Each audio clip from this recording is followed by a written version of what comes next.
Sometimes we want to do something loving for somebody else, and then absolutely everything goes wrong.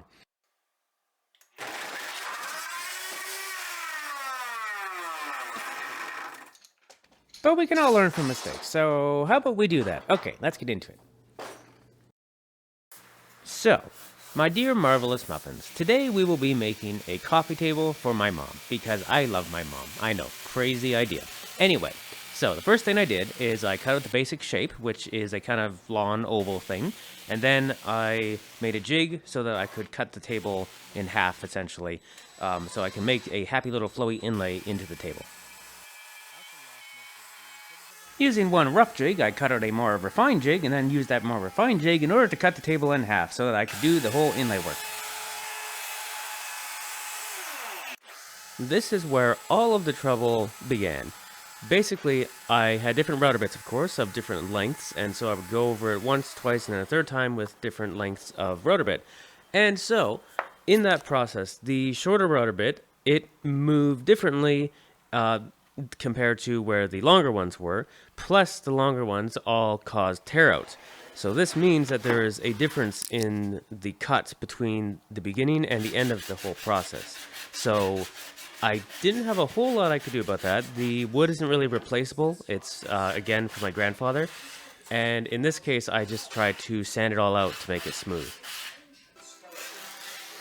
So I got the main table as smooth as I possibly could, and then it was on to getting the inlays ready. So I took these happy little boards and I severed their flesh until it was small enough that we could make a inlay. So I took the 3 strips of wood and I squished them in between the table, but I didn't actually glue them together yet. This was just to kind of let the wood hopefully form to the shape it should be in. But it wasn't fitting quite right because of the aforementioned difficulties in cutting out the actual groove that the inlay would be going into. So, in order to remedy that, I built an entire steaming mechanism in order to steam the wood, and then I took the wood strips, I put them into the steamer, I steamed them, and then I took a jig, and then I took all 3 strips and glued them into one solid piece, so that then I could finally put them into the table. Alright, so we've got some problems here, I think. And I don't know 100% how to fix it, so I can squish this vise down, I can squish it in, and most of this aligns correctly. However, this little bit here does not want to align correctly, which is not okay. That's right, dear muffins, after all of that work, it didn't fit correctly, which means it's jig time. In this case, I took the entire profile of the table and then 2 strips of wood and then wrapped them around the entire table and then just squished them as hard as I possibly could together.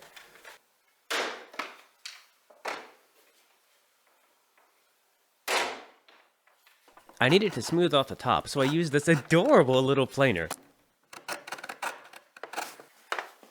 At last, the main body is done. Excellent. Now, on to the flower inlays, which was fun. Yep, lots of fun. Definitely, because it's definitely not an annoying process where you have to keep cutting the shapes into the jigs over and over and over again, and then you get really frustrated and it's really annoying. It definitely is not annoying whatsoever. Anyway, I got that done, and then I put it in the table.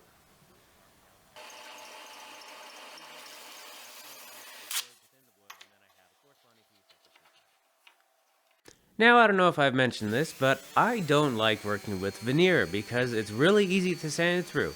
And in the case of these flower inlays, as you can see, I needed to smooth them all out and get them down to a level, spot. So I was very concerned while I was doing it, but I managed to actually sand it down without going through the veneer. Thank God. So these flower petals, they were sanded flush, but they weren't actually glued in yet because I had to go and have a beautifully terrible idea to have gold leaf on top of the flower petals that also appears like a flower. In theory, very pretty. In practice, it could have gone better. We'll come back to the gold leaf in a moment, but the next thing I needed to do was try and put an edge around the table. And my first thought was, I'll just make a jig, I'll do it in this particular way, as you can see. Problem is, the router did not want to cooperate, and the router bit, it became loose, and started to, fall out of the machine. And I decided, I've had so much trouble with the router bits, I'm just going to use a jigsaw. So I did, and that was fine. What was less fine is that I then took my steamer and tried to put some maple wood into it, and then tried to wrap that around the edge using the jig I had taken the time to carve out, and that didn't work at all. It was not tight enough, and the maple kept snapping, and I basically had to completely rework how I was going to do this. So eventually, I switched over to pine wood and basically had to manually put it all together, a little bit of glue at a time, and even then, I ended up having to piece it together, which is less than ideal, but it is what it is. Alright, that was done. I should point out that, this is months after I began this project, partly because it's just a hobby and it's done in the background, but partly because all of these issues just kept piling up, so it took a while. Anyway, the next step is to get the legs, and I had an initial idea for how I wanted the legs to work, and you can see them here in my insane ramblings in my notebook, but when I actually tried to make it work, it just snapped constantly, and I had to rethink it. Given my love for double helical patterns, I decided that it would be very cool if I could make the legs kind of double helix adjacent, I guess. Initially, I had one idea that I ran past Mom, which seemed fine. Then I attempted to do it, and that just wasn't working. So I redirected what I was doing, and decided that I would still use the kind of S-curve design, but have them face to face with each other, which is good. It's just, why do I do this to myself? Why do I do complicated things when I don't need to? I have no idea, but I'm going to do it anyway. Now, because of how I formatted this video, we're apparently going back to talk about gold leaf, because this is the chronological order in which things happen. Therefore, this is when I messed up the gold leaf. I tried to apply polyurethane with a brush, which then rubbed off the gold leaf, and then I had to sand down the surface of the entire table again to get rid of the polyurethane, and then I had to redo the paper jig for the gold leaf, and then redo the gold leaf again. I then decided that I would prefer to use epoxy rather than polyurethane. Anyway, back to the legs. I've discovered that cherry wood is apparently, really tough. Or I just have bad router bits, I don't know, but I've had so much trouble cutting out the legs. Yeah, I was really struggling with every single leg that I had to cut out, attempting to use a jig. So many things went wrong, just the usual tear out sometimes happened, or the bit shifted sometimes, that's why there's still flaws in the thing. It often just seemed like the router itself was really having a hard time. I realized that I'm cutting through a fair amount of material, but even so, the jigsaw really turned out to be a better option. Just use the jigsaw for the general profile, and then later sand it down, which granted, sanding it down took a real long time, but that is kind of more effective, I think. So going forward, I think I will take note on the fact that if I want to do more fancy double helical type or flowing designs like this, I should probably use a jigsaw, get the general shape, and then sand it down. So I don't know if that helps you in your own projects, but I mean, that's what I did. Now, also, as you just saw, I attempted to do the epoxy on the surface of the table. So I put on the epoxy, and I wanted it to be a very thin and sleek layer. Problem is, it was not fully level, and so certain areas were becoming they would have a void in where the epoxy was, and it would look bubbly and not right. So I realized this kind of late, and I had to scrape off the epoxy as quickly as I could. But guess what happened to the gold leaf when I did that? Yeah, I scraped off the gold leaf again, and I had to redo it for a third time, because this project just loves me so much. After all of that struggle, I finally put on the final real layer of epoxy without completely ruining the gold leaf, which is good. You may recall that I intended the epoxy to be rather thin and sleek on this particular table, so let's see now how that worked out.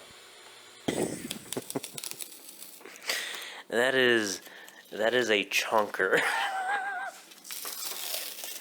And that was not quite what I was intending, to be honest. So yes, I have produced a thick boy table, to be sure. Given the unexpected girth of the table, I needed to sand down the edges because there was kind of a lumpy thing at the edges of the table, so yes, those needed to be smoothed and made pretty.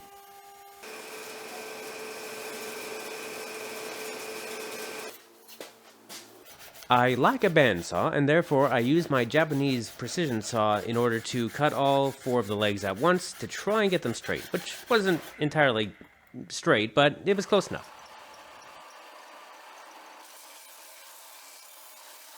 The happy legs of joy were basically complete. I tried to keep them level and straight as much as possible, which, I'm doing it by hand, so whatever. Anyway, next I needed to make this kind of support beam frame thingamabobber, which went fairly well. There was some cracking of the wood initially, but then it's fine. I just kept pre-drilling a bit more thoroughly, and then everything else worked out fine. I glued that together, and then connected that to the table.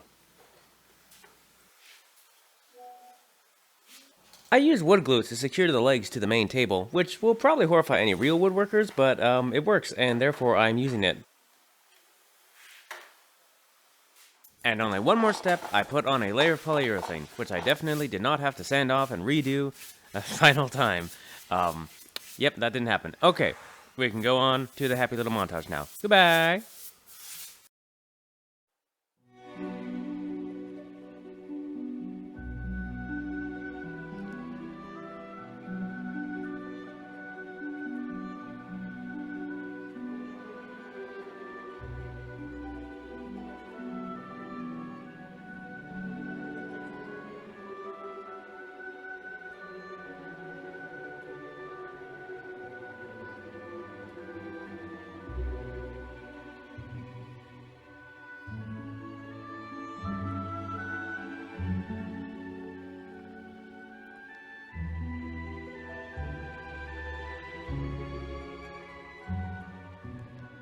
This project was certainly a lot more difficult than I initially expected it would be. It took a lot longer than I meant it to as well. But hopefully I've learned a few different things. For one thing, jigsaws are good, use them.